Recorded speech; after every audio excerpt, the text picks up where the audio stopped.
Assalamualaikum warahmatullahi wabarakatuh. Alhamdulillahirabbil alamin. Assalatu wassalamu ala asyrafil anbiya wal mursalin Sayyidina Muhammadin wa ala alihi washabihi ajmain. Amin amma ba'du. Pak Prabowo akan jadi presiden di usia tua, nih konon katanya Gus Dur gitu ya, kola Gus Dur tua gitu kan. Iya. Saya terus terang tidak pernah mendengar beliau mengatakan itu. Saya juga tanya semua, kakak saya tanya, adik saya tanya, ibu saya tanya, semua orang-orang dekatnya bapak saya tanya, semua asistennya Gus Dur, pengawalnya Gus Dur semua saya tanya, pernah dengar nggak? Nggak ada yang pernah dengar. Semua paslon yang ada, semua itu punya story dengan Gus Dur. Iya. Ada story-nya dengan Gus Dur ya. Iya. Jadi di tempatnya Pak Anies dan Caimin, Caiminnya jelas punya story dengan Gus Dur. Iya, keponakan. Karena keponakan yang mengambil alih partainya Gus Dur, pamannya sendiri dikeluarkan kan kira-kira gitu. Jadi kan itu sudah paling berat itu gitu ya. Iya. Nah, ini paslon Walaupun satu. dia nyangkal-nyangkal terus juga. Dia nyangkal-nyangkal terus, tapi kan kenyataannya seperti itu. Iya. Masih ada beritanya, Caimin menggugat Gus Dur 99 miliar. Itu masih ada file beritanya kan. Nah, yang kedua, paslon kedua, Pak Prabowo sendiri kan juga pernah membuat komentar di media, diwawancara oleh seorang media asing. Beliau sendiri juga cukup agak malu waktu itu punya presiden tunanetra seperti Gus Dur. Iya, itu kan pernah ada wawancara Alan Lea gitu kan. Right, gitu kan. Jadi semua punya story lah gitu. Iya. Nah, di paslon ketiga, paslonnya nggak ada masalah. Paslonnya sendiri kan nggak ada masalah, malah justru sangat dekat dengan Gus Dur. Nah, dalam pemilu ini, pilpres ini, saya tuh milih paslon, bukan milih pendukungnya, bukan milih pengusungnya. Walaupun di situ ada Bu Mega, yang saya pilih Ganjar Mahfud, gitu. Yang kayak gini, kok malah didukung buat jadi presiden? Apa mereka pada nggak mikir kalau ini orang sampai berkuasa, kan dia nggak punya empati terhadap rakyat kecil. Kalau pemimpinnya aja nggak punya empati, terus rakyat disuruh berharap sama siapa? Itulah salah satu alasan, selain rekam jejaknya Prabowo, yang bikin gua nggak mau milih dia berkali-kali dalam 2 kali pemilu kemarin. Karena untuk jadi pemimpin itu harus punya empati, bukan maksa rakyat harus simpati sama dia. Yang tololnya lagi, banyak para budak cintanya Jokowi yang sekarang ngedukung Prabowo pada bilang, Prabowo udah berubah, udah hampir jadi manusia setengah dewa karena selalu nempelin Pak Lurah. Kampret. Kenyataannya tidak ada, mereka dicek. mendukung. Ya diputar aja, tolong diputar. Ya, silakan. Ya, nanti diputar. Jadi kenapa Ya, cuma jelas, capres Anda yang tidak, hadir di saya situ? nggak tahu. Jadi Kenapa cuma capres Anda yang hadir di situ? Kita lihat dari tampilan LED, pidato calon wakil presiden. Kemudian di dalam ada yang memakai gambar capres. Ya, silakan saja dilaporkan. Di name tag di situ ada tulis deklarasi. Ini, Jadi sorry. masyarakat sudah melihat secara luas. Sorry. Ini saya dulu bicara ya. Iya, silakan dilanjutkan. Tidak suka dipotong, Jadi tidak suka ada memotong. deklarasi dukungan. Nggak ada. Mana ada deklarasi? Yang ada adalah orang diundang untuk menyampaikan aspirasinya. Oke. Gitu kan. Aspirasinya Itu, apa? Saya nggak tahu secara detail. Aspirasinya seperti apa? Saya nggak tahu. Aspirasinya Karena saya mendukung belum tahu. Prabowo Gibran. Nggak tahu. Oke. Banyak hal tentang pembangunan desa ke depan dan lain sebagainya. Tapi Anda harus ralat, Nana. Anda dengan lantang tadi mengatakan adanya dukungan. Itu saya pastikan tidak ada. Oke. Gitu. Nanti dicek gitu Ya. kan ya. Kalau nggak saya laporkan Anda ke Dewan Oke, Pers. silahkan. Jangan sampai nyesel Pak Jokowi. Sebetulnya banyak sekali hal yang masih bisa dilakukan Pak Jokowi sekarang. Salah satunya apa? Membuat aparatur netral, tidak berpihak, dengan perintah tegas dari atas berjenjang sampai ke bawah. Tidak. Itu di tangan presiden itu. Itu bisa ya kalau dia Oh mau? iya, kalau dia mau. Lalu kemudian perintahkan kepada semua yang membagikan BLT dan bansos. Haram hukumnya. Saya Presiden Republik Indonesia.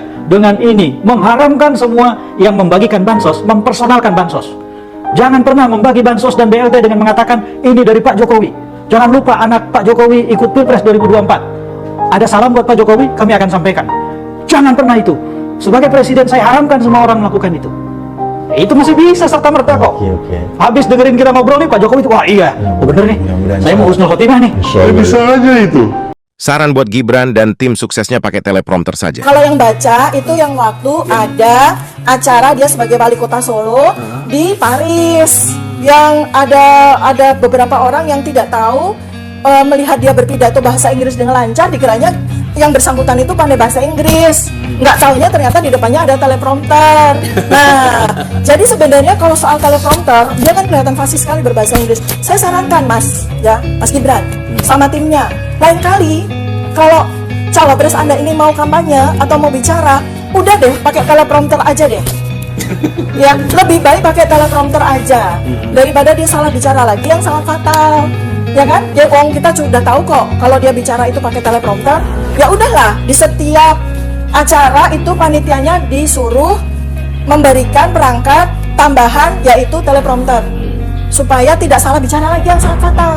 Asam folat jadi asam sulfat, fatal sekali. Prabowo wakile putrane Pak Jokowi, asmane sinten? Gibran. Nggih mboten niku nasionalis kabeh. Lajeng Pak Anies wakile Pak sinten? Muhaimin. Pak Muhaimin sae hebat. Ning Pak Anies niki akeh-akeh sing dukung PKS. Nggih mboten niku nyamari tetep. Mudeng mboten.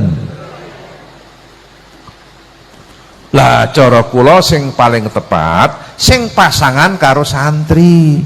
Sinten? Pak Ganjar nggih mboten. Wakile niku Pak Mahfud santri. 2024 kalau Bapak salah pilih, begini nih, disuruh ngurus hutan, malah menghabisi hutan. Disuruh ngurus laut, malah jadi bajak laut. Tapi kalau ceramah orang begini dibilang radikal. Amar ma'ruf nahi mungkar. Mana kalau Muhammad kita sogok perempuan, yang lain dah setuju. Kenapa? Muhammad bukan pejabat Indonesia. Kasih perempuan hijau matanya. Kalau begitu, di mana itu Indonesia? Kita tahu di Indonesia. Kita tahu dah ada pejabat begitu. Ada. Kau salah, kenapa kau pilih? Pilih sendiri kau pemimpinmu. Sekarang kau diberi kebebasan, pilih pemimpinmu. Pilih kau bupatimu, pilih wali kotamu, pilih gubernurmu, pilih wakilnya. Tapi karena kau disogok, mana orang jahat kau pilih juga. Jangan ketawa, serius orang ini. Siapa namanya anaknya Jokowi? Dia tuh tahu semua, padahal demi Allah dia tidak akan memberimu syafaat di akhirat. Iya. Setelah dewasa diangkat menjadi rasul. Dewasa baru diangkat rasul, bukan 25 tahun. 25 tahun itu menjadi suami, menunjukkan pesan moralnya. Memimpin satu keluarga 25 tahun sudah boleh. Tapi kenapa Allah melantiknya menjadi rasul 40 tahun? Ada pesan moral. Di bawah 40 tahun belum bisa kau mimpin. Bisa, tapi resikonya besar. Siapa di antara mereka yang suka makan barang haram? Mereka yang terima uang pilkada ketika pencoblosan.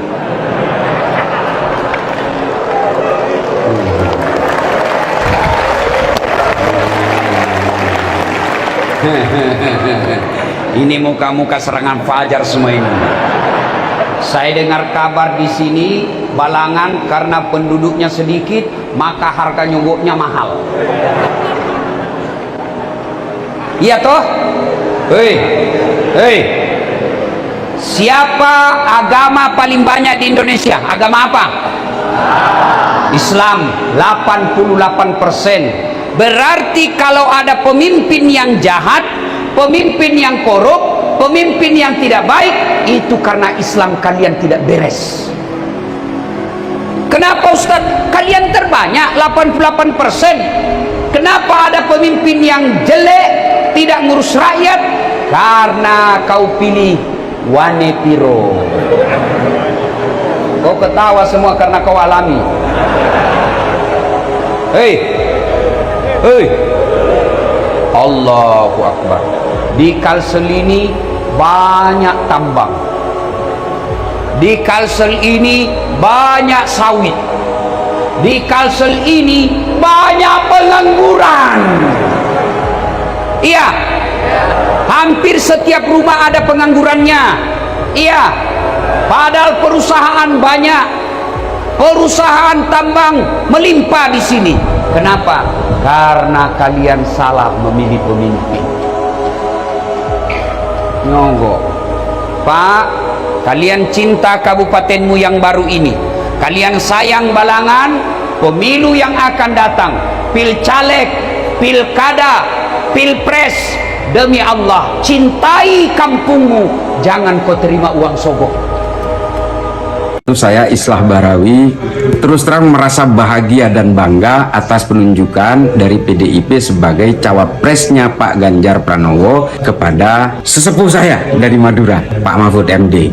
Kalau kita mau melihat sosok yang punya integritas, perjuangan terhadap negara ini demi tegaknya hukum, demi upaya-upaya untuk menghilangkan berbagai tindakan-tindakan kejahatan koruptif di negara ini, maka saya sangat bangga untuk mendukung Pak Mahfud MD. Seluruh masyarakat Indonesia yang masih berharap untuk tegaknya hukum di seluruh Indonesia, maka mari kita dukung Pak Mahfud MD. Insya Allah dengan ridho Allah Subhanahu wa Ta'ala, langkah kita dalam mewujudkan Indonesia sejahtera lahir batin, adil dan makmur akan mendapatkan jalannya. Qabul. Saya ingin sampaikan kepada seluruh keluarga besar Nahdlatul Ulama, ya ayyuhan nahdawiyun, idza huyyitum bi tahiyyatin fahayyu bi ahsana minha aw rudduha. Insyaallah Nahdlatul Ulama juga tidak akan pernah jauh-jauh dari Ganjar Mahfud. MD adalah cawapres ideal dampingi Ganjar. Pengamat mengatakan sejalan dengan nurani rakyat. Mahfud MD yang akhir-akhir ini ibarat singa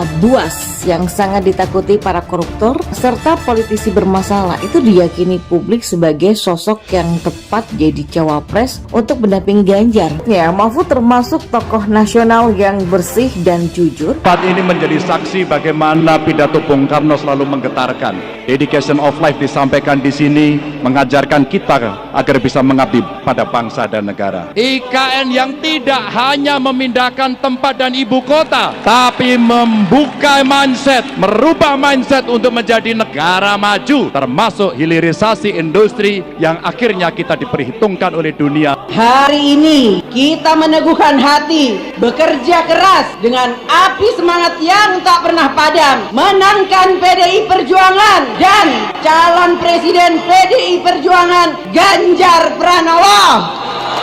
Seperti Mbak Puan tadi sampaikan, itu juga Bapak Ibu yang mesti kita pertahankan, kita lanjutkan. Bapak Ibu, itu tidak akan terwujud kalau kita tidak kompak. Maka pesan Bu Mega kepada kita semuanya, agar kita bisa bersatu, kita berdiri seteguh karang yang tetap tegar dalam gempuran-gempuran ombak sekeras apapun. 2013 lalu, pemilihan Gubernur Jawa Tengah, PDI Perjuangan dan Ganjar Pranowo memenangkan itu. Dan itu di bawah pimpinan Mbak Puan. Insya Allah kita akan mengulang kembali di 2024. Mohon doanya.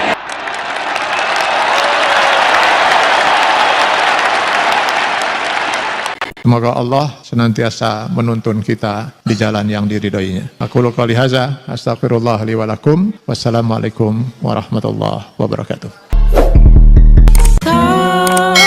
Terima kasih.